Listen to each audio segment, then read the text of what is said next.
Olá! Há mais de 5 anos, o Brasil ostenta o triste título de ser o líder mundial em mortes por conflitos de terra. A informação é da organização internacional não governamental Global Witness, que monitora vínculos entre a exploração de recursos naturais e conflitos, pobreza, corrupção e abusos de direitos humanos. Mas nos últimos 3 anos, a situação se agravou com o número de mortes praticamente dobrando. Qual a causa da violência no campo e dessa explosão de conflitos? Como acabar com as mortes?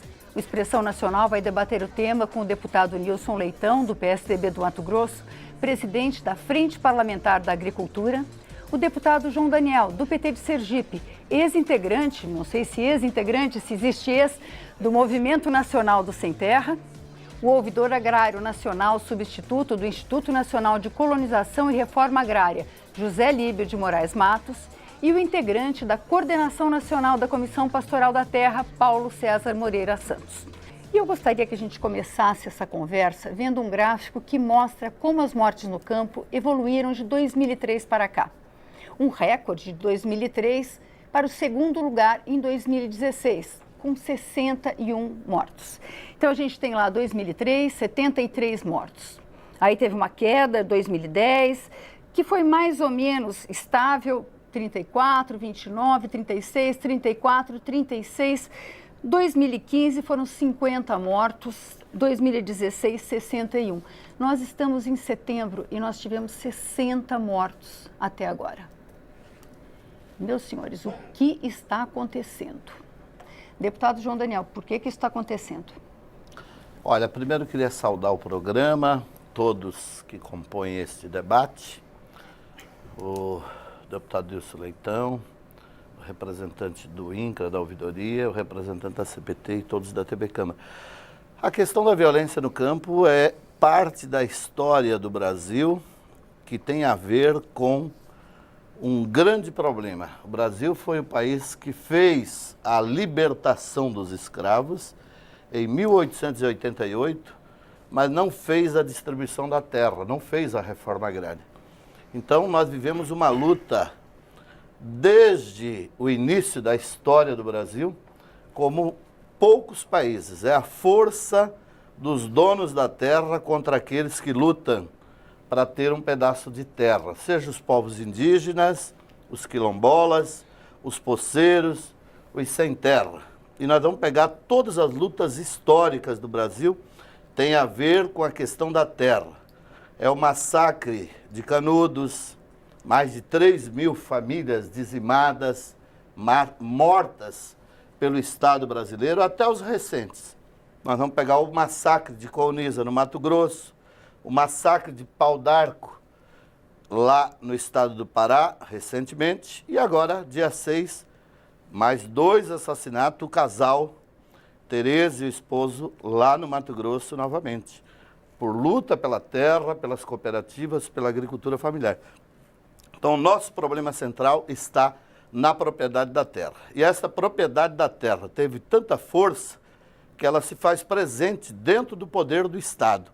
Então, há uma impunidade por parte do judiciário, há uma força muito grande da grande mídia nacional interligada com os setores empresariais rurais, e há uma força na história do Congresso brasileiro como nunca, como até hoje tem, uma força muito grande da presença de deputados, senadores, deputadas que fazem parte desta grande bancada que defende a propriedade da terra, em detrimento de milhões de sem terra, de poceiro, de índio e quilombolas, que lutam pelo direito mais sagrado que está na nossa Constituição e na Bíblia, direito de viver. Se ele é sem terra, ele precisa ter um pedaço de terra para viver. Se ele é índio, ele precisa da terra demarcada para sobreviver. Se ele é quilombola, ele precisa do reconhecimento da sua terra. Então, passa governo, melhora, avança, tivemos avanços em alguns governos, mas não se resolve, porque o central da questão é a reforma agrária. Ou se faz uma grande reforma agrária, com a distribuição da terra para todos os sem terra, demarca áreas indígenas, demarca áreas quilombolas, ou sempre haverá este conflito. Deputado Nilson Leitão, por que o senhor acredita que o Brasil está vivendo essa escalada de violência e por que o Brasil é campeão no número de mortes no campo? Exatamente pela insegurança jurídica. Mas antes eu quero cumprimentar aqui o José Líbio, né, da ouvidoria do INCRA, o Paulo, que é da Comissão da Pastoral da Terra, o deputado João Daniel, tão combativo, sempre combativo nas suas posições. Eu acho que está provado em vários países do mundo, os que deram certo, pelo menos, que o direito à propriedade tem que ser respeitado, né? O Brasil já começou lá atrás, já que o deputado João Daniel lembrou, na verdade a abolição foi em 1888, mas o direito a isso foi em 1831 e já não foi respeitado isso. Esperou até 1888 para ser respeitado essa abolição da escravatura. De 1831 até 1888, os senhores dos escravos começaram a vender seus escravos do norte para o sul para poder ter dinheiro, porque não estavam conseguindo produzir nada. Então o Brasil já não respeitou a lei daquela época. O grande problema é que essa falta de direito à propriedade, da segurança jurídica que um país precisa ter, traz o conflito, né? Eu estou vendo alguns reclamarem da regularização fundiária que está acontecendo agora. A regularização fundiária é justamente para o pequeno produtor, aquele assentado. E a distribuição de terra no Brasil não deveria ser motivo de conflito, mas nós temos aí vários tipos de conflitos. Nós temos, de fato, aqueles que brigam pela sua propriedade e temos os bandidos que são invasores de terra, né? Pessoas que organizam quadrilhas, verdadeiras quadrilhas, Brasil afora, para invadir terra, tomar terra. Esse tem que ser, de fato, preso pela polícia. É um problema da política, é um problema da polícia, é muito sério. E a divisão de terra no Brasil, ela é muito simples, assim, tudo que se produz no Brasil hoje, tudo, da fruta, a soja, o milho, o arroz, tudo, está ocupando 8% de todo o território nacional, 8%. Todos os assentamentos ocupam 9%. 9%. O problema é a forma que foi distribuída essas terras. Houve muita coisa errada na forma da distribuição das reformas agrárias que houveram nos últimos anos. Praticamente 500 mil lotes foram distribuídos de forma irregular para pessoas que não preenchiam os critérios para isso, de políticos a outros interessados, verdadeiras quadrilhas montadas para assumirem parte de assentamentos que viraram praticamente favelas rurais, né? O próprio MST registra que precisaria de 120 mil lotes para resolver o problema da reforma agrária. Se tem 500 mil lotes irregulares, por que está tendo tanta briga? Então o INCRA agora, eu acredito que a partir desse momento, que tem todos esses números na mão, que o TCU já levantou tudo isso, que todo mundo já entendeu, é só fazer uma reorganização de tudo isso e poder assentar de fato quem precisa. Mas a forma de distribuição, me permite aqui dizer, foi feita de forma equivocada, foi feita de forma direcionada. Quem tem que distribuir é o Estado, não são organizações, é o Estado brasileiro, com a participação dos municípios, das unidades da federação, tanto da União como dos estados, unido junto com o Ministério Público, sociedade civil organizada, e distribuir isso com a participação dos órgãos, claro, mas a participação, não a influência de quem vai receber o lote ou não. Eu sou contra sindicatos distribuir, sou contra organizações distribuir, sou a favor que o Estado brasileiro faça isso com a participação dos demais, e não foi isso que houve até agora. Então eu acho que esse conflito é justamente porque não quiseram a legalidade. A entrega do título para quem recebeu aquele assentamento deveria acontecer. Em 30 anos, as pessoas estão em cima do seu loteamento, em cima da sua terra, e não tem o título de propriedade. Aquilo, claro, que dá àqueles que acham que também pode ser dono, invadir a propriedade do outro. Tem que titular, documentar, dar direito à propriedade, isso vai evitar muita coisa. Terra no Brasil não deveria ser o problema para qualquer conflito. Paulo César, a CPT acompanha a questão da violência no campo nos últimos 20 anos, pelo menos? Vocês têm um levantamento... O levantamento a partir de 85. Oficial, de 85. 32 bem anos. mais que isso. Ao que vocês atribuem esse súbito crescimento? Então, eu penso que vale lembrar que dentro desse apanhado, desse resgate histórico que está sendo feito, que também nós tivemos assim, a colonização no país, ela trouxe uma herança muito perversa, né? Ela entra com a escravidão em todos os níveis, ela inicia um processo de genocídio indígena, ela inicia um processo de escravidão, trazendo negros da África para cá, famílias, E ela vem, talvez dentro disso que foi colocado aqui, vale lembrar da Lei de Terras de 1850, que a Lei de Terras simplesmente ela excluiu a possibilidade posterior que os negros teriam acesso à terra. Ela impediu que os negros libertados pudessem ter acesso à terra. Então isso é uma herança que a gente carrega. Então o processo de colonização, ele é muito vivo hoje, é muito vivo. Porque essas estruturas continuam. Se a gente pega, por exemplo, a ADI 3239 agora, que é contra que o povo quilombola possa se auto-identificar. O que é isso? Um povo que foi trazido para cá nos primeiros séculos posterior à colonização e agora é proibido de poder ter o seu território de uma forma tranquila. Nós temos a tentativa do marco temporal indígena. Tem algo mais absurdo do ponto de vista... Você pode explicar melhor? O marco temporal indígena que determina que os indígenas que devem ou que têm direito a buscar a regularização da sua terra, que sejam aqueles que estiveram na terra até a Constituição de 1988. Os que não estiveram na terra até aquele momento, eles não têm direito a reivindicar.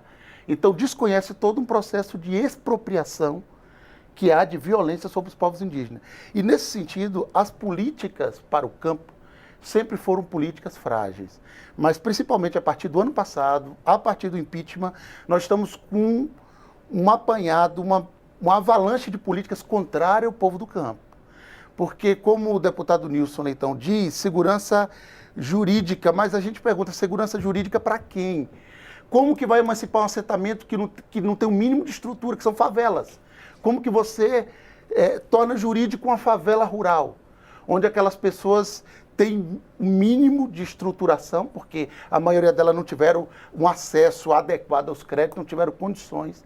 Então nós temos um apanhado aí de políticas que estão provocando o acirramento dos conflitos, porque está se criando um clima, isso aí também com uma ausência do Estado cada vez maior, e com essa, justamente com essas políticas que trazem, na leitura da Comissão Pastoral da Terra, trazem uma condição de que mais terras possam ser destinadas para o mercado. Então, com isso, a questão da terra se tornou uma questão muito mais conflituosa ainda. Então, a luta dos quilombolas, a luta dos indígenas, a luta dos poceiros, ela tem se tornado uma luta um tanto quanto amaldiçoada pelo número de assassinatos que tem tido. Então, nós temos até agora, somente até setembro, 60 assassinatos. E quando a gente fala disso, a gente está falando de perda do sentido da vida de coletividades. Não é de uma pessoa que foi assassinada. Quando ela é assassinada, é a família dela que está ali, às vezes 10 anos no acampamento, como existe no Pará, como existe no Mato Grosso. Famílias que plantam na beira da estrada porque não tem outro lugar para plantar. E estão esperando justamente que possam ter acesso a uma terra, a grande maioria da União, ou uma parcela da União, que constitucionalmente deveria ser destinada à reforma agrária. Eu posso Mas as terras, só tirar uma dúvida da fala dele? As terras da União, a maioria delas estão com um processo de grilagem, porque a grilagem é uma estrutura histórica no país. Um questionamento para poder deixar bem claro aqui a fala para a população, para o nosso telespectador. Você disse que é contra o marco temporal. Muito bem. Nós temos hoje 13% do território nacional para a área indígena. Eu não sei se você tem esses dados, eu não tenho ele, de invasão de proprietários rurais em áreas indígenas. Invasão, eu não conheço nenhum dado desse, certo? Agora, vamos aqui inverter a posição. Nós estamos falando de todos os brasileiros, brancos, índios, não índios. Com certeza o João Daniel não tem uma descendência indígena, ele deve ter uma descendência de algum outro país, né? Como meu avô é português, por exemplo. Esses que vieram para cá, para o Brasil, né? Eu, por exemplo, que fui para Mato Grosso, a convite do governo, para ocupar a Amazônia, para não entregar a Amazônia. O que eu quero entender desse marco temporal que você disse que não pode ter? A Constituição diz que o indígena que estava em cima daquela terra em 1988, aquela terra é dele. Por quê? Qual foi a intenção do Constituinte? Exatamente criar um clima de estabilidade e de segurança jurídica para isso. O que houve durante todo esse período? Muitos índios nasceram no Brasil com 40 anos de idade. Alguns com os olhos claros, loiros, e se autodenominaram índio, para se tornar índio. Ótimo, faça como a família Vilas Boas. Ele quis defender os índios e se doou a isso a ele. Ele não precisava ser um deles, ele defendeu eles. Como foi Rondon, fez um trabalho maravilhoso para os indígenas, mas não precisou se autodenominar índio. Ele não era índio. Ele apenas cuidou dos índios como a pastoral faz. Você não precisa se denominar índio para cuidar do índio. É isso que é o fato que tem que ocorrer. O grande problema disso tudo, se você não tiver um marco temporal, a cada momento se cria uma nova situação de demarcação no Brasil. Agora, aquele brasileiro que saiu lá do Paraná, por exemplo, que vendeu a sua terra, que foi para a Amazônia Legal Brasileira, comprou a sua terra, pagou, vendeu tudo que tinha e construiu a sua vida ali, há 40, 50 anos, jogou toda a sua juventude, sem asfalto, sem energia, sem nenhuma infraestrutura, lá e construiu a sua casa, os seus filhos, os seus netos, e lá foi construído cidades. De repente aparece uma antropologia fazendo um estudo dizendo que aquela área é indígena. O governo vendeu para ele. Aquele governo de 50 anos atrás. Ele simplesmente é expropriado da sua área, jogado para fora da sua propriedade, porque ali deve ser uma área indígena onde não tem nenhuma etnia. Então, não é assim que resolve. O conflito é culpa do Estado. Da forma que foi feito, esse cidadão, ele contribuiu para o Brasil. Ele não pode ser jogado para fora da sua terra e virar um favelado ou um dependendo do Bolsa Família. Então, esse momento é que precisa ter um marco temporal. Então, eu gostaria que essa discussão do marco temporal a gente deixasse para o outro momento. Essa discussão específica, quer dizer, o senhor acredita que esse é um dos motivos do conflito, o deputado não, porque se a gente for discutir o marco temporal, a gente não discute só a violência no campo. A gente vai considerar como... Uma das razões. Eu gostaria de perguntar para o senhor José Líbio de Moraes Matos, o senhor, a ouvidoria agrária é um dos órgãos que é talvez o único órgão responsável por mediar os conflitos no campo. Sim, boa noite. Como parte do INCRA, eu só gostaria de acrescentar uma questão, que é, além de perguntar para o senhor sobre a questão da violência, o INCRA foi citado aqui algumas vezes como responsável por parte dessa violência, por ser um órgão que seja precária a assistência do INCRA na sua atuação nos assentamentos. Quer dizer, que o INCRA não consiga ter uma atuação efetiva na questão de assentar as pessoas na terra. Eu gostaria que se o senhor pudesse falar um pouco sobre a atuação do governo, quer dizer, como o governo atua aí para tentar pacificar a questão do assentamento na terra e essa questão de mediar os conflitos. Como é que o senhor vê a questão do conflito hoje na terra? É possível mediar, é possível pacificar o campo hoje no Brasil? Sim, boa noite, quero cumprimentar todos os convidados. A Ouvidoria Agrária Nacional, eu vou só fazer um histórico para poder quem está nos assistindo entender o que é ouvidoria agrária. Era do MDA, entendeu? Com a extinção do MDA... O Ministério de Desenvolvimento Agrário. Tá? Ficou um espaço de novembro até janeiro, quando foi, por decreto, criado o novo regimento do INCRA. E no novo regimento do INCRA, a ouvidoria agrária ressurgiu já no INCRA, que anteriormente era no MDA. O MDA fazia as vezes da ouvidoria, mas quem executava era o INCRA. Agora não. A ouvidoria faz as vezes da ouvidoria no INCRA e executa a reforma agrária. Na questão propriamente dita que a senhora levantou, Vânia, sobre a situação dos assentamentos, é sabido de que nós que executamos a reforma agrária, aliás, não só o INCRA executa a reforma agrária no país. A reforma agrária é também executada pelos estados, entendeu? Pelos estados, pelo SPU, pelo Terra Legal, que hoje faz a parte da regulação da Amazônia Legal. E municípios também. E municípios também. Obrigado, deputado.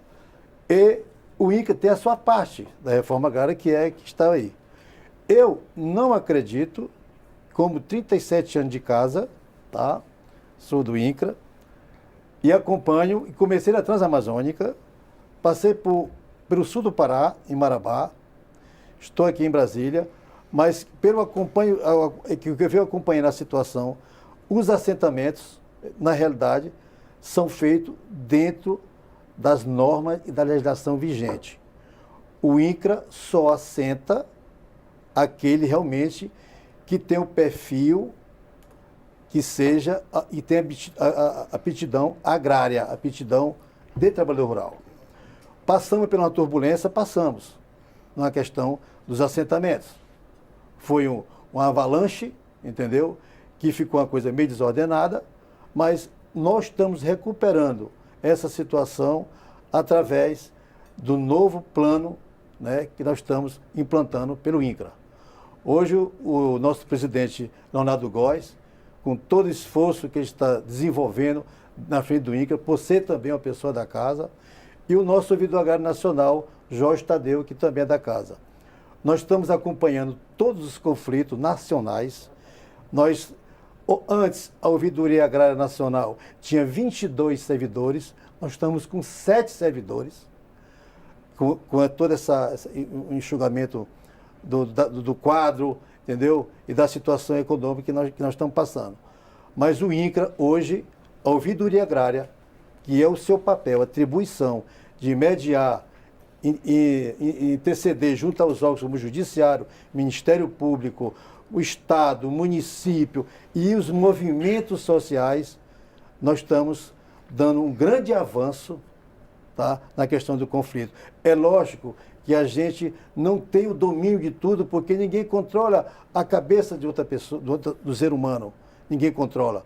Mas aquilo que chega para a ouvidoria, nós temos evitado bastante, porque eu tenho acompanhado. Inclusive em questão de reintegração de posse. Nós estamos oficiando o juiz, o judiciário, que suspenda a reintegração até que o INCRA, junto com os movimentos, chegue a uma solução da questão. E, em particular, a questão do pau d'arco lá no Pará.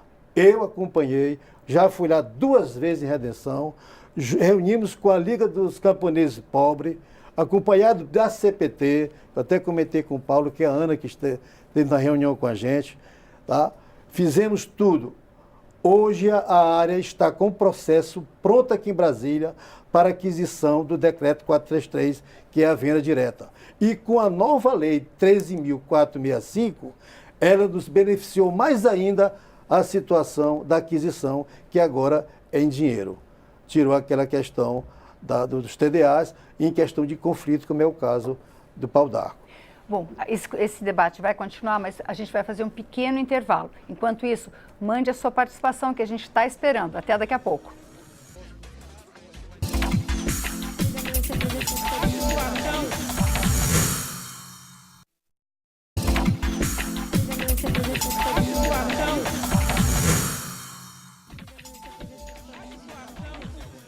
O Expressão Nacional está de volta. Nós estamos discutindo violência no campo com o deputado João Daniel, do PT de Sergipe, ex-integrante do Movimento Nacional do Sem Terra, o deputado Nilson Leitão, do PSDB do Mato Grosso, presidente da Frente Parlamentar da Agricultura, o integrante da Coordenação Nacional da Comissão Pastoral da Terra, Paulo César Moreira Santos, e o ouvidor agrário nacional substituto do Instituto Nacional de Colonização e Reforma Agrária, José Líbio de Moraes Matos.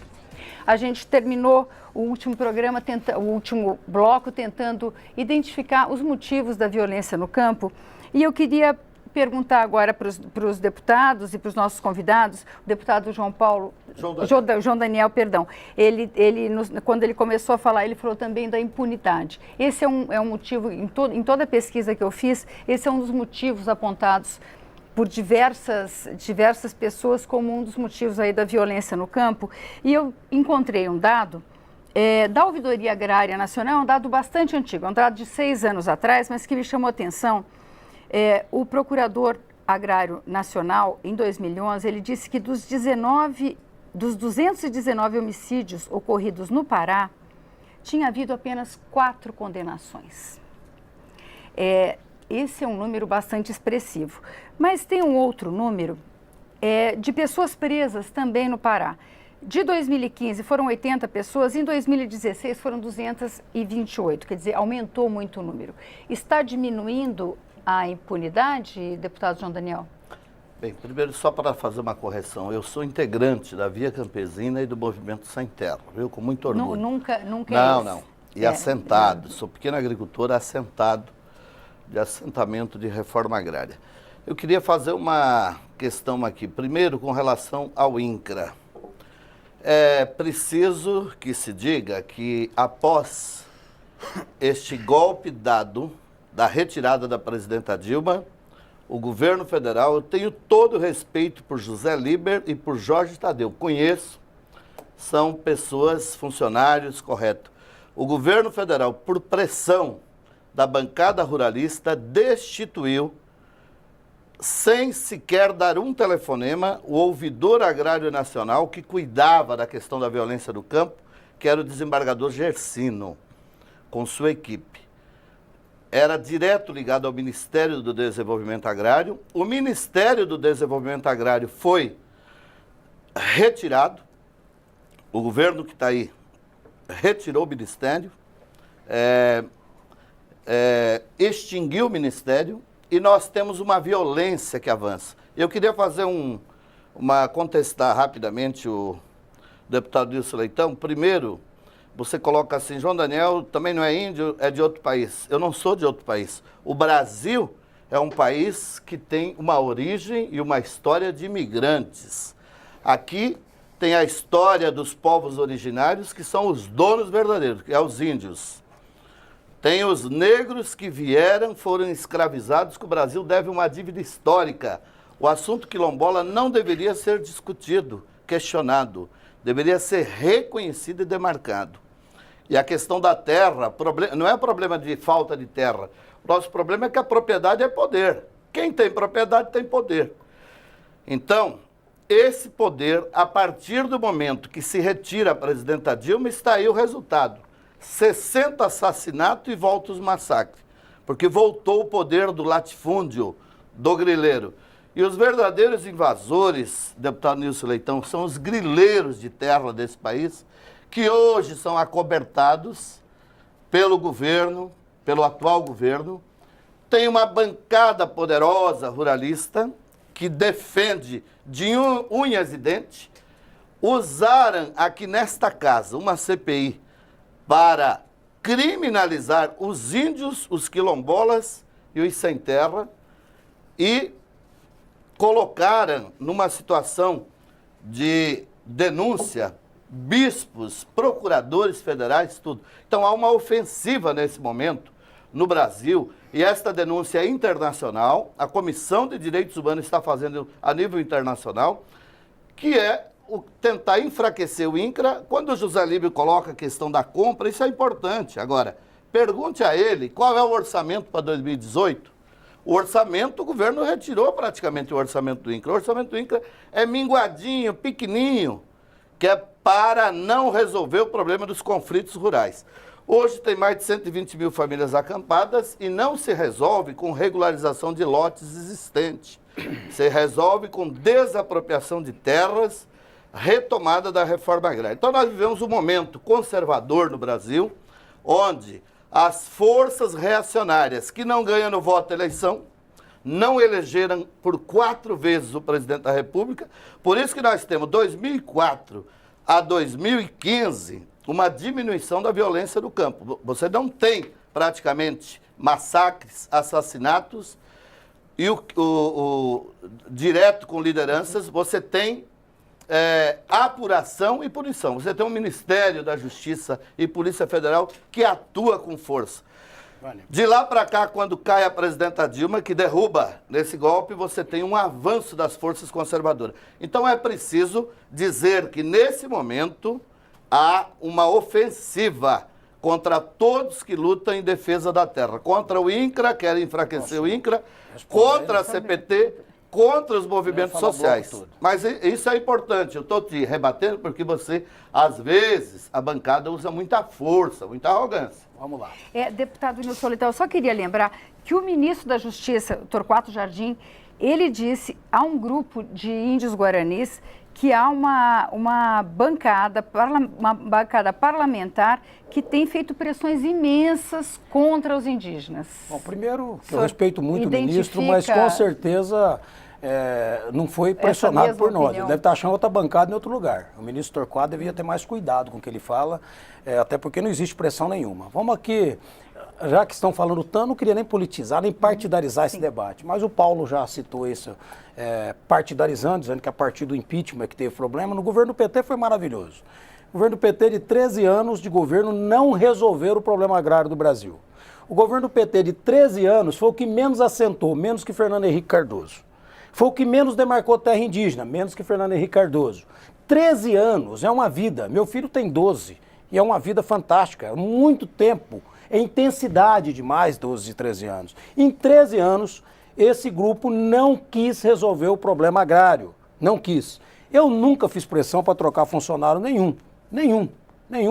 Eu fui relator da CPI do INCRA e da FUNAI e encontrei um monte de impropriedades, irregularidades, crimes cometidos naquilo que se chamava de reforma agrária.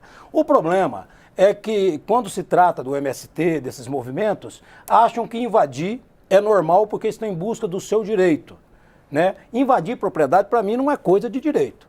Para mim, é fora do direito. Invadir propriedade, seja de quem for, para mim é crime. Na minha opinião, é crime. Invasão é crime. Se invadir a casa do Paulo é crime, se invadir a casa do deputado João Daniel é crime. É crime. Invasão na casa ou na propriedade rural é crime. Não pode ser tratado diferente disso. Por isso que o direito à propriedade é obrigado a ter. Nos 13 anos de poder do PT, com todo o apoio de todas essas correntes, não conseguiram realizar aquilo que prometeram a vida inteira. Eles continuaram na oposição dentro do governo. E falando de novo em invasão, falando de novo em grande propriedade, falando em poder. Não existe poder. Existe com simplicidade a forma que tem que ser explicada aqui. Existe ideologia política. Existe sim, por parte do PT e daqueles que agregam o PT, um socialismo, um pouco de comunismo e outras coisas. No outro lado existe sim aqueles que defendem o direito à propriedade, que são mais à direita, que querem de fato que tem aquele que gasta o seu suor, que produz, que coloca o pão na mesa, o ovo, o frango, a carne, o arroz, o feijão, que paga imposto, esse ter direito a ter documento da sua terra. O pequeno proprietário, ele precisa ter o direito da sua terra. A agricultura familiar precisa ter o direito da sua terra. Aliás, quem criou o Pronaf foi antes do governo do PT. Depois do governo do PT, destruíram praticamente o Pronaf.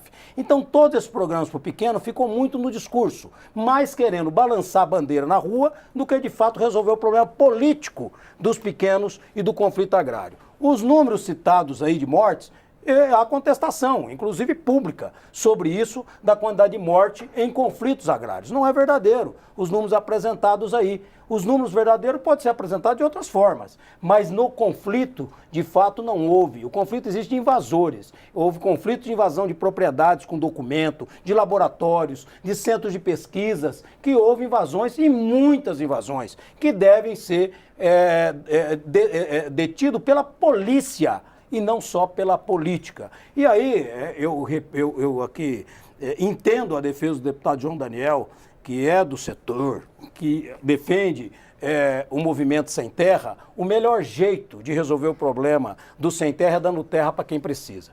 Eu, como relator da CPI do INCRA, deputado João Daniel, apesar de vocês não concordarem, mas também não se preocuparam em, pelo menos, identificar se tinha algum tipo de falha, só se preocuparam em criticar o relatório, verificar se de fato o modelo de assentamento foi correto. E aí, com todo respeito aqui ao doutor Zé Líbio, que é a pessoa do bem, o INCRA falhou e falhou muito. O Estado brasileiro falhou entregando ao MST para distribuir terras. Foi uma grande falha. O MST não é pessoa jurídica, não tem CNPJ, não deveria estar distribuindo terra para ninguém. Isso é um problema do Estado brasileiro. É um problema do Estado brasileiro. E quando distribui a terra, distribui errado. E vou dar aqui os números. 30% de um assentamento ia para um grupo direcionado onde entravam, tiravam as árvores, desmatavam ou tiravam o seu minério e ia embora, vendiam sua terra e ia embora, não ficam lá. Uma outra parte são pessoas que iam para lá porque estavam desempregados na cidade, mas não tinham nenhum tipo de peculiaridade com a terra. Os outros 30%, 40%, esse sim, tinha peculiaridade com a terra, só para concluir, só tinha peculiaridade com a terra e estão lá, e esses ficaram em favela rural. Aí eu concordo com o Paulo, ficaram em favela rural. O Estado brasileiro não deu a estrutura. E que Estado brasileiro que é esse? O governo do impeachment é o vice-presidente da Dilma, certo? O governo do PT ficou 13 anos, não deu estrutura para assentamento, não criou assentamento com estrutura e, além do mais, deixou ter corrupção na reforma agrária. Esse é o grande problema. Eu vou passar a palavra para o Paulo César. Antes eu queria só falar o que o André Luiz, de São Miguel dos Campos, de Alagoas, falou para a gente. Um dos principais motivos da violência do campo é a invasão de terras por meio de movimentos de assentamentos e acampamentos. Na minha opinião, isso só mudará se o governo criar um plano de políticas públicas de exclusividade a essas ações. Gostaria de saber se o mesmo vem agindo para resolver questões que possam minimizar esses fatos, tais como entrega de títulos, apoio aos produtores e segurança. Por favor, Paulo César. Então, Vânia, na verdade, é um processo... Eu acho que politizar a questão, como está vindo aqui, acho que é um enfraquecimento do discurso do conflito pela terra. Porque todos os partidos, todos os governos tiveram sérios problemas. No entanto, para nós, o ano de 2016 é um marco. Não dá para dizer que não, porque começa uma onda de massacres, você tem um vácuo de representatividade, ou seja, o povo percebe que quem está no governo não está governando para eles. O povo se sente agora numa situação de extremo abandono em relação à situação geral no Brasil, não é só a terra, mas a terra é um problema de poder muito forte. E com o enfraquecimento, com a total impopularidade e com o processo de golpe real, cresceram justamente as forças contrárias ao processo da luta pelos direitos. Isso é fato para nós. Cresceram as milícias no campo, aumentaram as milícias no campo. A força, você tem, dos 60 assassinatos no campo, 48 são na Amazônia. Por que 48 são na Amazônia? O que se tem na Amazônia? Por que agora existe toda essa problemática aí de extinguir a renca, que é a reserva de cobre? Por que isso? Então nós temos... Eu concordo com você, acho que não tem que extinguir. Temos uma política, com licença, temos uma política que é uma política de entregar terras para o mercado de terras. E com isso as famílias que estão em todo esse território, elas estão sendo totalmente desconsideradas e a gente está vivendo um momento gravíssimo, que esse momento deve ser publicizado para o mundo, porque em vários lugares, isso os dados demonstram, o caminho muitas vezes da soja é o caminho da grilagem, é o caminho do trabalho escravo. E muitas vezes o caminho é esse. Então a Amazônia tem muita madeira, a Amazônia tem muita água, tem muito minério e tem muita terra. Então você tem um processo de avanço justamente da grilagem de terra na Amazônia. Não é regularização, estou falando do avanço de muitas pessoas, de muitos empresários nacionais e internacionais que estão avançando sobre o território e, com isso, sobre todas as populações que estão ali. Então, se a regularização fundiária já é historicamente frágil, agora, nesse governo atual, ela não tem possibilidade. Vai ser a regularização, possivelmente, da grilagem de terra, que a gente tem o aumento dos conflitos. Porque você tem a reconcentração justamente com a precarização dos assentamentos, com a política que estão tendo para os assentamentos, eles vão se tornar mais precários ainda. Ao nosso ver, muito mais precários ainda. O assentamento em muitos espaços, em muitas vezes, é realmente um espaço de vida. Ele pode se tornar um espaço de vida, com todas as críticas que nós, Comissão Pastoral da Terra, sempre tivemos. Mas o que querem fazer é acabar minimamente, porque também os conflitos de 2015 para cá, eles cresceram também em áreas homologadas, que são áreas de assentamento. E com isso se estende já em muitos espaços, em muitos anos, em territórios tradicionais e territórios indígenas, que isso aí é secular. Né? Então a gente tem a impunidade e todo esse processo, como você fala, e todo esse processo de um arcabouço de legislação, que não é só de agora, mas se intensifica agora, com as forças repressivas no campo, infelizmente muitas vezes aliada ao próprio Estado, como é a situação de Pau d'Arco, que está sendo investigado, a própria Polícia Federal. O laudo final é que realmente foi uma execução aquilo ali, não teve enfrentamento.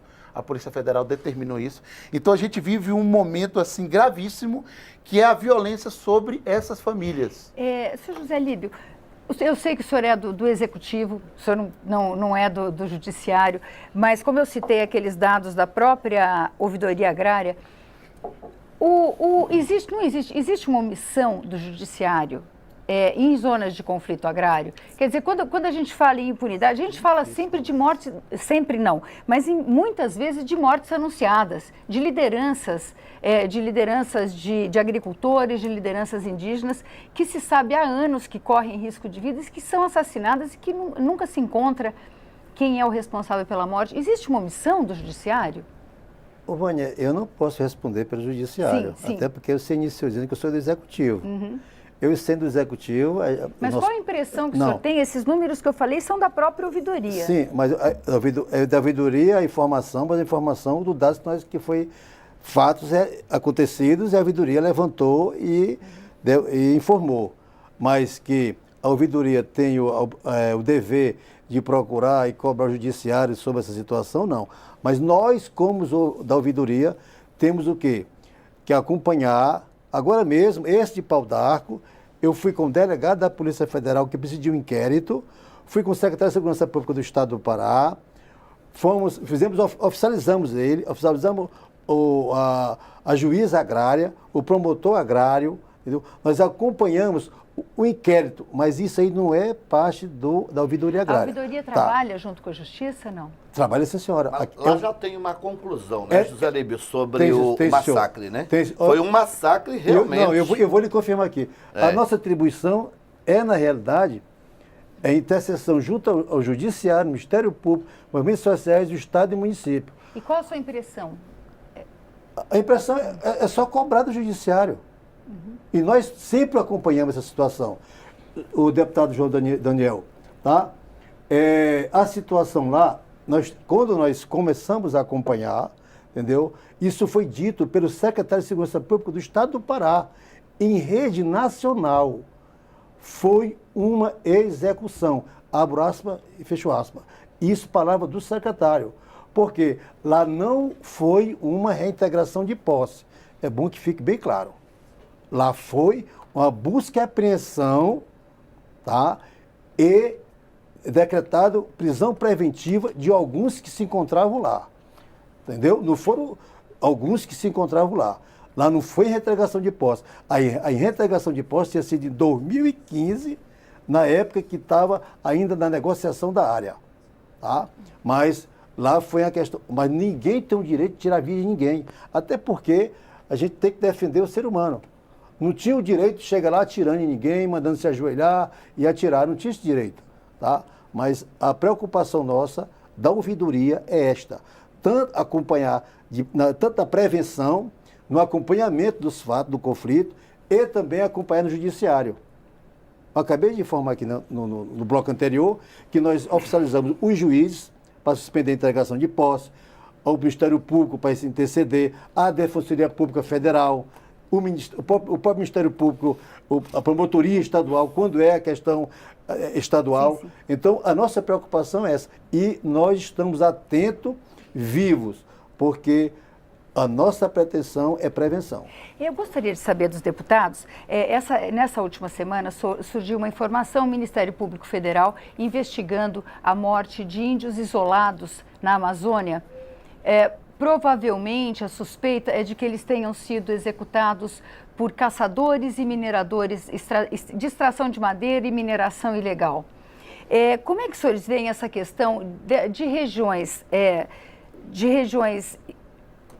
dentro de mata, região da Amazônia, onde o governo brasileiro tem pouco controle, pouca fiscalização. Esses índios ocupavam áreas onde havia postos da FUNAI que foram extintos, porque a FUNAI teve um corte de verbas muito grande, a Polícia Federal não consegue, nem o Exército consegue ocupar todas as áreas. Como é que os senhores veem aí a atuação do poder do governo brasileiro? Como é que isso deveria ser feito? Como é que os senhores veem essa questão? Então, é uma questão concreta, Vânia, que voltando... Porque o conflito de terra não é só com fazendeiros, né? Não é só com o produtor rural, né? O problema é a questão da terra, o poder da terra. A terra é poder no Brasil. No Brasil ela é poder. Ela não é um bem da natureza para resolver os problemas sociais. Voltando ao assunto de Pau d'Arco, que o José Líbio acompanhou, membros da bancada ruralista comemoraram com os latifundiários na cidade onde ocorreu o massacre, dizendo que lá foram assassinados bandidos invasores de terra. O relatório da polícia, do secretário de Segurança da Polícia Federal e da Justiça, com delação, inclusive faço questão de dizer que dos policiais que lá estiveram, que cometeram esse massacre, não todos, vários deles eram policiais sérios que toparam, inclusive, fazer a delação e colocar a verdade sobre o que houve. Então, é preciso que a bancada ruralista tenha consciência, né, de que direito à propriedade é uma coisa. Agora, usar a propriedade para massacrar para matar, para financiar grupos de extermínio, como no caso de Pau d'Arco, a polícia não tem esse papel de assassinar, de matar, de fazer massacre. Esse caso da Amazônia dos Índios, Vânia, é uma questão que nós não temos o número exato. Se falam, e a CPT e o CIMI devem ter dados mais atuais, mais de 40 índios foram assassinados neste caso. O caso da Renca, há todo o interesse do governo federal, tanto é que o governo federal teve que recuar por conta da pressão internacional, há todo o interesse de jogar na mão dos madeireiros, das mineradoras, a exemplo da Samarco da vida, da Vale da Vida, que vende a hora que quer a empresa para os americanos, que explora, que leva bilhões de dólares da nossa riqueza e deixa lá o desastre, os assassinatos, a grilagem de terra, assim por diante. Então nós precisamos discutir, né, essa questão do enfraquecimento do Estado. Quem defende o Estado fraco, o INCRA fraco, a FUNAI fraca, quem defende uma Polícia Federal fraca, um Ministério Público fraco, e eu tenho orgulho de dizer que nós fazemos parte de um partido que todos do Ministério Público Federal e da Polícia Federal sabem que tiveram autonomia, recurso e poder para fazer fiscalização e poder acompanhar todas essas questões. Nós vivemos um período perigoso. O deputado Wilson Leitão pode não concordar, é papel dele. Um período perigoso, que é o período de enfraquecimento dos órgãos fiscalizadores, de orçamento, de gente. A Renca, grande parte é do Instituto Chico Mendes. O Instituto Chico Mendes não tem nenhuma condição de fiscalizar, que é o responsável pela área, porque o Estado cortou recurso. A Polícia Rodoviária Federal está paralisada, a Polícia Federal está paralisando a atividade, né? O governo não tem interesse de apurar e de ter um Estado que fiscalize, que garanta o direito, principalmente dessas populações originárias indígenas. E aí pesa sobre a bancada ruralista a pressão que fazem nas áreas contra os povos indígenas, dizendo que os índios têm muita terra. Os índios não têm muita terra, não. Os índios são donos do Brasil e tem que dar a eles tudo aquilo que é direito deles. Até 88 e depois de 88 se comprovar por estudos antropológicos que é direito deles. Tem que demarcar, tem que ter terra mesmo. Tem que dar terra para eles. O Brasil não pode ser um país para vender barato soja, milho e carne para a Europa e para os Estados Unidos e para a China. Tem que ser um país que com esse dinheiro que está pagando seu salário, inclusive, porque está segurando o PIB, a balança comercial, que está gerando emprego, que está fazendo tudo. Mas eu quero aqui... Eu não recebo em dólar, não. Eu só quero aqui responder... Recebo em real. Só quero aqui responder as colocações do deputado João Daniel, como eu digo, sempre combativo, né? De uma forma muito simples. Primeira coisa que eu não acho que não tem que demarcar. Acho que tem que demarcar. Mas eu repito, o PT ficou 13 anos e não demarcou.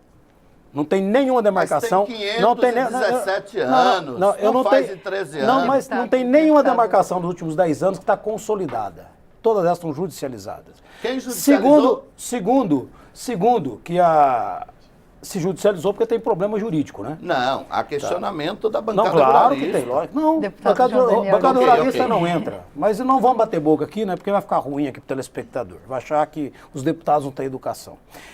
A segunda coisa que tem que colocar muito claro é que morte de índio no Brasil tem que levar em consideração uma outra coisa. Quem de fato cuida do índio?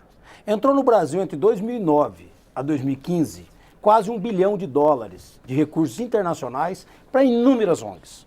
Em contas que denominava chamado retomada, outro tipo de conta. Hoje eu vi num site que o governo do PT passou para o MST 180 milhões de reais. Milhões de reais. A troco, não sei do quê. São as informações, pode ser contestado, mas são informações, como eu contesto esses números que estão aí. Mas índio morreu no Brasil nos últimos 10 anos, aumentou em quase 170% a morte indígena no Brasil, e não foi por conflito e homicídio, não. Cada 100 índios mortos, 40 são crianças de 1 a 5 anos de idade. Esse governo que passou não cuidou da população indígena. Não cuidou. deixou morrer de bereré, de fome, de depressão, de alcoolismo, é o que aumentou no campo. A história real do índio brasileiro no governo petista é uma das piores que tem. Piorou e muito, piorou e muito. Essa relação Estado brasileiro com a população indígena foi covarde, foi injusta. E muitos ficaram discutindo terra, que também poderia discutir, mas esquecer de discutir o ser humano indígena. O cuidado com o índio. Quem cuidou daquele índio na vida real, na madrugada de uma índia grávida? Foi o produtor que era vizinho dela. É lá que estava a aldeia, é lá que estava a propriedade. Quando se fala em conflito, não existe conflito entre fazendeiro, o dono da propriedade, e aquele que precisa da terra. Porque se ele é dono da propriedade, ele está dentro da terra dele. Se está tendo conflito porque alguém invadiu a terra dele. Então esse fazendeiro, esse produtor, ele não é o cara que está criando um conflito. Esse produtor da soja, do arroz, do milho, que levanta de madrugada, fim de semana para trabalhar, que vira à noite para poder resolver a balança comercial, para melhorar a vida do brasileiro, que cria galinha, que cria o porco, esse não saiu da propriedade dele para invadir qualquer propriedade. Esse foi invadido. Esses grileiros que ele cita, eu vou aqui me juntar a ele. Tem que ser preso. Mas não é mandado por quem tem propriedade rural, por quem tem CNPJ, por quem paga imposto, por quem gera emprego. É criado uma situação para demonizar o setor produtivo brasileiro, não sei por quê. Porque o discurso é dúbio. Quando se fala, olha, vocês querem se juntar ao dinheiro americano. Não, quem recebe dinheiro americano e de outros países para fazer movimentos como esse são movimentos sociais. Esse que recebe dinheiro da Noruega e de tantos lugares. Essa mesma Noruega que é sócia de tantas mineradoras. Essas mineradoras, ninguém reclama dela. Como querem invadir a maioria, a maior parte do nosso subsolo está na mão de mineradores estrangeiros, eu sou contra. Deveria rever tudo isso, refazer tudo isso. A reforma agrária no Brasil tem que parar de ser discutida entre nós e eles. A reforma agrária no Brasil tem que ser discutida de forma politicamente correta, de forma honesta, com dignidade, porque terra não é problema nesse país. Não é problema. Eu não conheço nenhum proprietário rural que invade terra. Eu não conheço nenhum proprietário rural que invadiu terra indígena. Deputado. A aldeia do índio, não conheço. Deputado. Não conheço. As demarcações precisam ocorrer onde há necessidade. Agora eu já vi tirar 7, 8 mil famílias de pequenos proprietários, não vi vocês levantarem a mão contrária, 8 mil famílias que eram pequenos proprietários rurais e passaram a ser dominados pelo Bolsa Família, porque não tinham como produzir, eram produtores. Deputado, então, infelizmente essa conversa é muito mais longa. Eu sei que os nossos convidados teriam mais coisas a acrescentar. Eu peço desculpas, mas o nosso tempo terminou. Esse debate continua, mas o Expressão Nacional termina aqui. Se você quiser, eu agradeço aos nossos convidados. Se você quiser rever ou compartilhar esse e outros programas, vá à nossa página no câmara.leg.br/Expressão Nacional ou também no YouTube. Obrigada. Na próxima semana nós vamos estar aqui de novo para conversar sobre o novo Código de Processo Penal. Obrigada pela audiência e até a próxima.